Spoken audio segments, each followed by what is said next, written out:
you think would be the presidential candidate if Linda Mwananchi were to be a political party?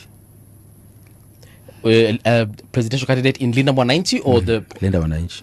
I would say it's Sifuna. Okay. Yes. And number two. Yes. Who is the current leader of Linda Mwananchi? Several. We have Sifuna, we have Babu, and we have Orengo. They have to be a leader. Are you talking about the most popular of them? Okay. Sifuna. Yes.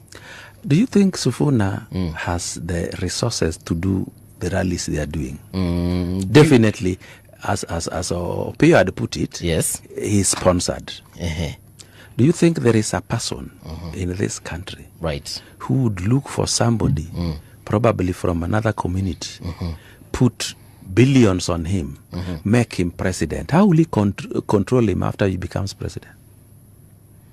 I would say that is the question. I would say it's very impossible to control a president once he's president. Yes. Yeah. So do you think there is anybody who is so rich in Kenya and is so unintelligent to do that? No.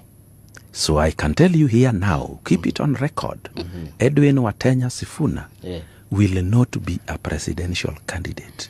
And if he ever be, it will only for the singular reason that somebody wants somebody to be number one in the race and another number two, so he goes with the good people. But or we go for a runoff. Yes, Edwin Sifuna is currently only being used to whip the Luya into one group, homogeneous, supporting one person. Then in the end, deliver those votes. They deliver those votes to the correct place where the sponsor wants them to be. Okay. The people of low intellect use emotions more than they use intellect. Yes. The intelligent people at the top use intellect more. That is why if you come with emotional issues in this country, you will win more people. Because only the very intelligent people you can use logic on them and rational reasoning. All these others. That is why you see the closest animals to the human beings are the apes. Yes.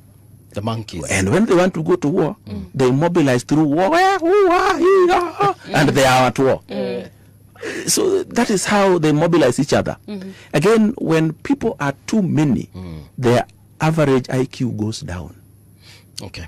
And that is why even when we're in campus and in school, most of the funny, dirty things we do by mobilizing through war. Hard mentality. Yes, hard mentality. So that is the problem we have. So now in this country, if you sell to people hate, they may follow you more than if you sell to them development. First of all, you identify for them who is the enemy. And you prepare to fight that enemy. The boogeyman. Real or imaginary? Real or imaginary. Like Satan is imaginary, whether it is in any religion. We can prove the existence of Jesus and those other things, but Satan you can't improve. You can't prove. We just blame him for our wrongdoings. And every organization that wants to mobilize people to follow it must have an object of hate. Even in politics. Every political formation must have a person they bus. That even if you are woken up, you are sleeping in the crowd. Now pay a microphone. Oh, Fulani, now it's your time to speak. Then you remember the boogeyman. You start with the boogeyman. So that is the fulcrum of our politics. Not just politics. Anywhere I want to move people to. But in that case, if you look at somebody like Gigi Kagombe and the switch he made and the move he made, and there was a point even that Moses Kuria mentioned, and he said that those people, the legislators from Mlima who are in that Naivasha meeting, now they've come back, they have a very big bag, and they will go to the other side and they will be given nominations. Is it the same reference we are saying that we do not know how to analyze our politicians? Now today they are singing a two-term. Then they look and realize emotions and hatred of people is going to make them lose their seat. So now they have to sing one term in order to retain their seat. We have only spoken about the boogeyman. We haven't talked about the Messiah. The one who leads people into war against the boogeyman. Against the boogeyman, yeah. So a self-appointed, actually, not even a So you see, this thing is a three-pillar thing. The object of hate, the boogeyman, the Messiah who leads you to war against the boogeyman, and what the hope you want to achieve after you have defeated the boogeyman. There was tension. Did you witness? Were you there? Did you see it on the news? What do you think about what happened yesterday? I think the whole thing, when you want to commentate about it, is not really about what we saw yesterday. We have to dig from when it all began. Okay. how it then reached Homa Bay, and even the post-Homa Bay. That is when you get the clear picture of what is happening. Yes. Number one thing that I know many people have not even noticed, the battle in Homa Bay and the battle for Homa Bay that was yesterday had nothing to do with national politics. The battle of Homa Bay was the battle for control of Luo land. The battle in Homa Bay was the battle between Babu Owino and Gladys Wanga. Nobody else, the rest were proxies helping in the war. Come again. And it was a battle between who and who again? Babu Owino and Gladys Wanga.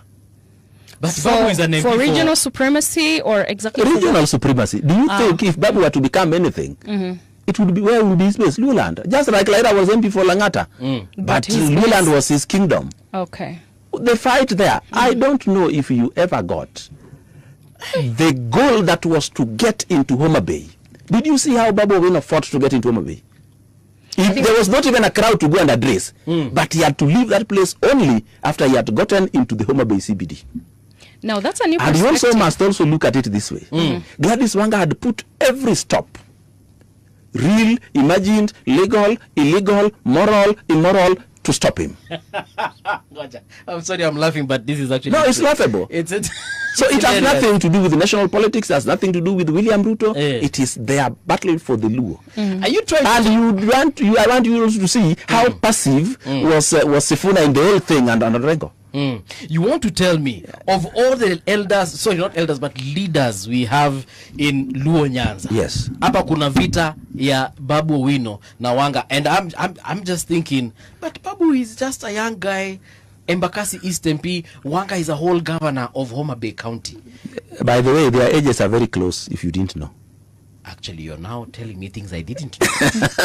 They are very close. Actually, that is the battle. And you see, in a region or in a country, getting people who are desperate for power to control over others, you don't get it in 10 people in a generation. You don't. Who would go through what I saw yesterday just to prove a point?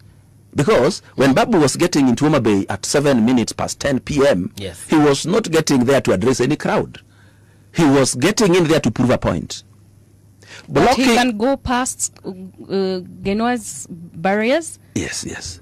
And Gladys Wanga pulling every stop to stop these people from getting in there had nothing to do with what they were going to say or do.